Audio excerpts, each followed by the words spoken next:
Good evening, good evening. How y'all doing out there? It's Mike. Back tonight with the Soberheadz message of the day. And I wanted to do a quick message before I go on Bible study. I got Bible study starts around 8:15. So I wanted to do a quick message before I go on Bible study. I hope you guys are having a joyous day today. I had a very eventful day today. Got a lot of things done. And I read the message this morning, and it was definitely something that I wanted to talk about because the message resonated with me. It was the first turning point of my life in terms of finding God and being able to make that transition over and actually feel the Spirit.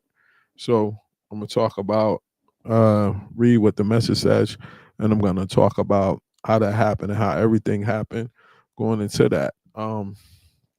It was definitely a very very spiritual moment in my life of what they're talking about in this process. Very spiritual moment. Um, like I said, I hope everybody's doing good tonight with their families and everything. Excuse me, I'm typing some names and to tag these people. They asked me to tag them and stuff. So, like I said, let's get at it because I want to get through it so I could get ready for Bible study. Anybody interested in receiving a link for our Bible study, just hit my DM and I'll send you a link and you guys could come on a Bible study tonight. GOCC New Jersey Bible study is definitely informative. You're going to learn a lot from the teachings and everything. So hit me up in the DM if you guys want to come on a Bible study. So we're about to get at the message for today. And the message comes from the thought of the day. And it says, unless we discuss our defects with another person, we do not acquire enough humility, fearlessness, and honesty to really get the program. We must be entirely honest with somebody if we expect to live happily in this world. We must be hard on ourselves, but always considerate of others. We pocket our pride and go to it, illuminating every twist of character and every dark cranny of the past. Once we have taken this step, withholding nothing, we can look the world in the eyes. Have I discussed all my defects with another person? Yes, I have on two occasions. And I must say, they're not lying when they say that it's the most uh, rewarding thing you could do, but it's not easy. And I'm going to be 100 with you. The first time I did it, I was in rehab and I was in this back to basic group and they gave me a sponsor. And when I got to that point, first he looked at my step 4. And once he looked at it, he saw all my categories, my sex inventory, my harms, my fears, and my resentments. And he told me, yeah, I think we ready. And then I had to tell this younger guy, we're going to call him a kid, a younger guy, because I'm always going to have love and respect for him because he helped me reach God. And I had to tell him everything. I had to tell him the exact nature of everything on those papers. And it was so humbling, and I got to have to give him credit. He did a good job because leading up to that point, he told me a lot of things about himself. So it kind of made me comfortable and willing to share some of my experiences and the things that I went through, the things that happened to me, the embarrassing things that I did, the regretful things that I did, my state of mind, the selfishness, the self-centeredness, all of that stuff. Just put it out there, and when I tell you that when I got done doing it, I felt stripped. I felt the pride, ego, arrogance, everything was gone. I was shattered because now I'm exposed. Somebody else knows everything now.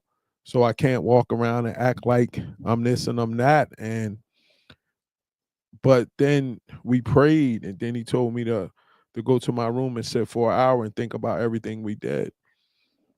And then when I was walking in my room, that's when I felt the warm sensation go through my whole body, and the voice came in my head, and The voice said, all you have to do is serve me. You don't have to worry about nothing else.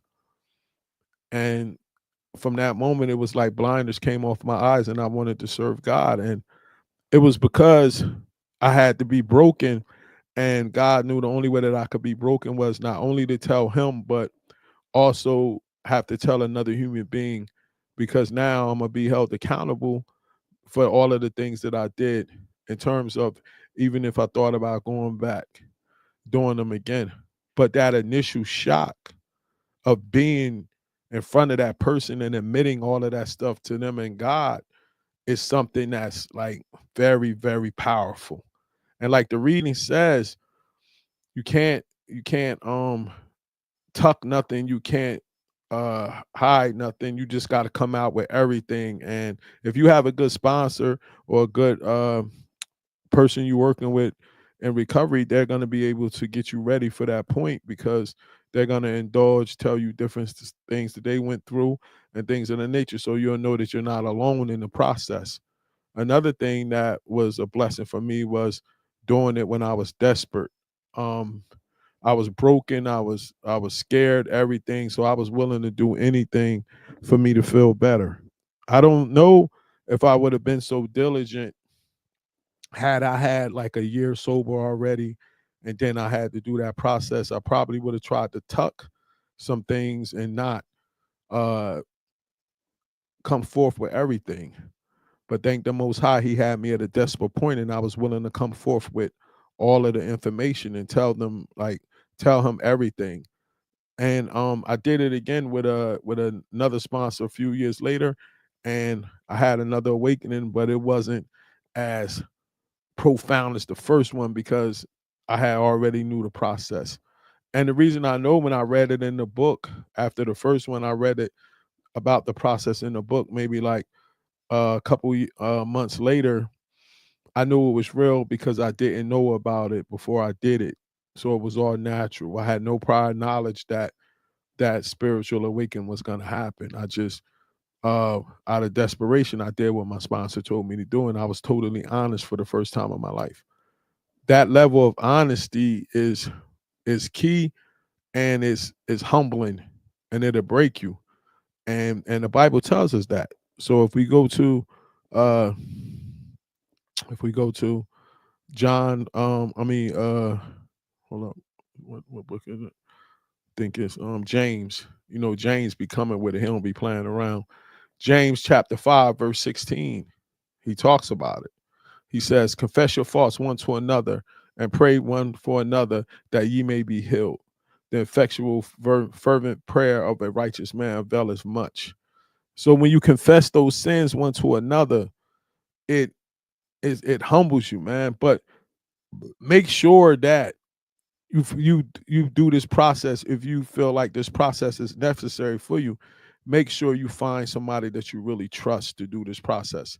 So the two fellas that I did it with, I trusted them, and I was able to do this process. And when I tell you that it's a game changer, and in my experience with working with sponsees, I think I had about two that actually did the process, and they I seen them go through the transformation. And I also know other brothers in the fellowship that soon as they did this process and we had a phone conversation, I could feel the spirit that they had did it, and they had turned into another person. Like, this process is so chilling, and it's so it just lifts the load off you, where you don't have to worry about, not like, no secrets and none of that stuff, because we're only as sick as our secrets. So after doing this, this takes the power away from the adversary, for being able to smother you with those secrets, to being able to make you afraid and feel like that people are gonna know about who you really are, and this and blah blah blah. And but so what this does, it takes the power away from him. So now you could walk in freedom, you could walk around, you could not worry about that kind of stuff. And once that load is off you, you could go out and you could do God's work the way that you're supposed to do it. It says we must be hard on ourselves. So when you're doing, that's what they saying that, because you got to be real serious about when you're during the process. When you do that step 4, you got to be real serious about when you're writing everything down, so you could be able to tell that person the absolute truth. We pocket our pride and go to it. It's because it's gonna test your pride. It's gonna test your pride. Do you really want to tell this person everything? And that pride is gonna be like, man, nah, don't put your business out there. But that's what's gonna block you from getting the deliverance that you want to get, from getting the freedom that you want to get. Illuminating every twist of character and every dark cranny of the past. You got to bring it out, and you got to tell them the truth. You got to let them know what you was thinking when you was doing that, why you was thinking what you was doing that, and what was the results of your thinking. And don't hold nothing back, because if you do it with a proper person that been through a lot of different stuff, man, they're gonna tell you straight up like, welcome to the club. You're not the only one that did this. Other people did the same thing. And then you're not gonna feel like you're the worst person in the world, because you're gonna see like most of us had the same kind of characteristics, especially when we into this drinking this alcohol. You get what I'm saying? So, or drugs, those kind of characteristics, most people share the same kind of characteristics. So you're not gonna feel that bad on yourself. But make sure you find the right person to be able to do it with, somebody you fully trust. And I'm telling you, if you go down this road and you do this process, it's gonna change your life. And when I read in the 12 and 12, it talks about how many people did this process and it changed their life. It was the first time that they uh, felt the presence of God in their life after doing this process. So that's the what's the once you put the work in, but you got to be willing to do it. And some people don't be willing to do it. It because it can be scary. I'm not gonna lie to you, and act like that it's it was all cheerful and great and things of that nature. But once you get through it, I'm telling you, man, this process is like it's like something different, man. It gets you to that point to where you're like, yo, the I wish I would have did this sooner. You know what I'm saying? So I'm gonna read a little bit from the 12 and 12 where it talks about doing this process. It says the real test of the situations are your own willingness to confide in your full confidence in one whom you share your first accurate self-survey. When you are found the person, it is frequently takes great resolution to approach him or her. No one ought to say that the AA program requires willpower. Here is one who you may require all you got. Happily, the chances are that you will be for a very pleasant surprise. When your mission is carefully explained, it is seen by the recipient of your confidence how helpful he can really be. The conversation will start easily and will soon become eager. Before long, your listener will tell a story or two about himself, which will place you even more ease, provided you hold back nothing. Your sense of relief will mount from minute to minute. The dame up emotions of years break out of their confinement and miraculously vanish as soon as they are exposed. As the pain subsides, a healing tranquility takes its place. And when humility and serenity are combined, something else of a great moment is apt to occur. Many of AA once agnostic and atheists tell us that it was during the stage of step 5 that he first really felt the presence of God. Let me read that again. Many of AA, once agnostic or atheists, tell us that it was during the stage of step 5 that he really actually felt the presence of God. And even though he had faith already, often became, even those who had faith already often became conscious of God as they never had before. The feeling of being one with God and man, this emerging from isolation through the open and honest sharing of our terrible burdens of guilt, brings us to the resting place where we prepare ourselves for the following steps and a full, meaningful sobriety. Wow. That's how deep it get when you're doing this step, man. It's very, very serious. And can't be scared to do it if you want to get through it. So we talked about step 5. Now I'm gonna get into the second part of it. It says, um, the prayer of the day, the meditation of the day. Never yield to weariness of the spirit. At times, the world cares and distraction will intrude, and the spirit will become weak. At times like this, carry on, and soon the spirit will become strong again. God's spirit is always with you to replenish and renew. None ever sincerely sought God's help in vain. Physical weariness and exhaustion make a time of rest and communion with God more necessary. When we are overcome by temporary conditions, which you cannot control, keep quiet and wait for the power of the Spirit to flow back.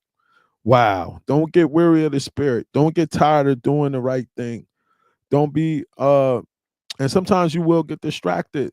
You might have some situations at home, you might have some situations at work, you might see things going on in the world, you might see all the stuff going on around you, but you just got to keep going and keep going with the spirit. And as soon as you feel yourself down, just be like, all right, I'm about to pick myself back up and get at it.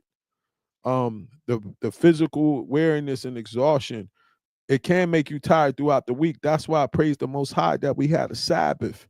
That's why I'm so very keen on observing the Sabbath, and I make sure that I take my time out to observe the Sabbath so I can unplug from the world. I don't carry all of that stuff from one week through the week and into the next week. I break it up by observing the Sabbath, so that's going to take away from the physical weariness and exhaustion. But it's our whole job to try to stay in the spirit as much as possible.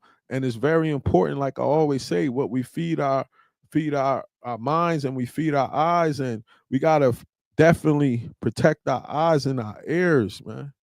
What we're listening to and what we're watching is very, very important, because once you keep letting those same things intrude your body through your eyes and your ears, you start to become that. You start to think like that.